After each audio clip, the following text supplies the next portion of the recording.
సరిగ్గా 1919 ఏప్రిల్ 13న సూర్యాస్తయానికి ఇంకా 6 నిమిషాల సమయం ఉంది. ఒకే ప్రదేశంలో 15,000 నుంచి 25,000 మంది వరకు అమృత్సర్ పట్టణంలోని జలియన్ వాలా బాగ్ అనే ప్రాంతంలో గుమ్మిగూడారు. వీళ్ళందరూ రౌలెట్ చట్టం అంటే నల్ల చట్టం 1919కి వ్యతిరేకంగా నిరసనగా చేస్తున్నారు. అక్కడ ఉన్న వారికి ఒక్కసారిగా పైనుంచి విచిత్రమైన శబ్దం వినిపించింది. ఏంటా శబ్దం అని చూసేసరికి అక్కడ ఒక విమానం కనిపించింది. విమానం చూడడం అదే మొదటిసారి.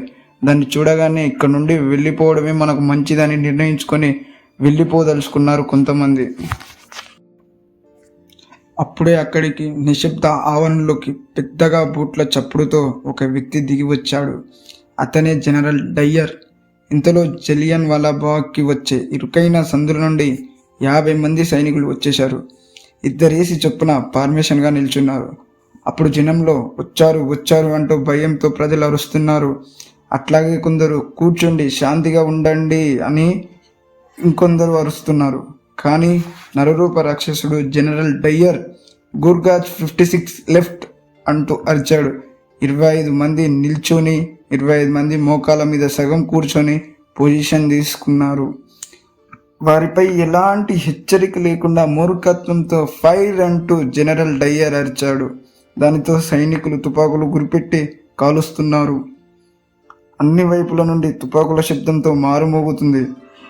ఒక్కొక్కరు ప్రాణాలను అరచేతిలో పెట్టుకొని గాయాలతో కొందరు ప్రాణాలు విడిపోయి మరికొందరు నేలకు కూలారు. వారి గురికి తూటాలు ఏవి వృధా అవ్వకుండా ప్రాణాలను బలి తీసుకుంటూ ఉన్నారు. అక్కడున్న జనాలు ప్రాణాలను అరచేతిలో పెట్టుకొని బిక్కుమంటూ ఎటు వెళ్ళాలో తెలియక కొంతమంది భయంతో రావి చెట్టు వెనుక దాక్కుంటే వారిని చూసి జనరల్ డయ్యర్ తుపాకీలు అక్కడ సైడ్ ఎక్కువ కాల్పులు పెట్టండి, వారిని కూడా కాల్పులు జరపండి, వారిపై కూడా కాల్పులు జరపండి అని జనరల్ డయ్యర్ అరిచాడు. ఇంతటి మరణకాండ సృష్టించిన వీడికి శిలా విగ్రహం కూడా కట్టించారంటే మీరు నమ్ముతారా? ఇదంతా జరిగిన తర్వాత సైనికులందరూ వెళ్ళిపోయారు. ఎంత తొందరగా వచ్చారో అంత తొందరగా వెళ్ళిపోయారు. గుట్టలుగా ఉన్న శవాలను వారి బంధువులు తీసుకుపోవడానికి ఆ రోజు అనుమతించలేదు. తర్వాత ఆ పట్టణానికి జనరల్ డయ్యర్ కరెంటును నీళ్లను ఆపించేశాడు. రాత్రి 10 గంటలకి పట్టణంలోకి మరోసారి ఆయన పర్యటించడానికి వచ్చాడు. ఎందుకంటే తను జారీ చేసిన హుకుం ఆ రాత్రి ఎవరు కూడా బయటికి రావద్దని, తన ఆదేశాలు ఎవరైనా మీరారా అని ఊరు మీద పడ్డ అడవి పందిలా తిరుగుతూ ఉన్నాడు.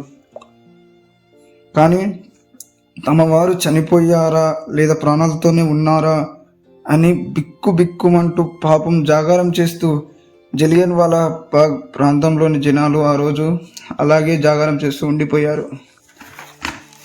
ఇంత పెద్ద మరణకాండ జరిగిన బ్రిటిష్ ప్రభుత్వం మొదట ఎటువంటి విచారణ కూడా జరపలేదు. కానీ తర్వాత కాలంలో ఇది అఖండ భారతదేశం మొత్తం వ్యాపించడంతో అప్పుడు హంటర్ కమిటీని నియమించింది. హంటర్ కమిటీలో 2 పక్షాలుగా ఒకరు డయ్యర్ని సమర్థిస్తే ఇంకొందరు చిన్న తప్పేలే, ఇదేం పెద్ద పొరపాటేం కాదు అని అభిప్రాయపడ్డారు. ఇందులో మనకి గమనించాల్సిన విషయం ఏంటంటే అప్పటి పంజాబీ లెఫ్టినెంట్ గవర్నర్ ఎవరైతే ఉన్నారో మైకేల్ ఓ డ్వయ్యర్ మాత్రం ఏ మాట కూడా మాట్లాడలేదు. దాదాపుగా ఫైరింగ్లో మొత్తం 1652 రౌండ్లు, మొత్తం 379 మంది మరణించారు. పురుషులు 337 మంది, చిన్నారులు 41 మంది ఉన్నట్లుగా హంటర్ కమిటీ నిర్ణయించింది.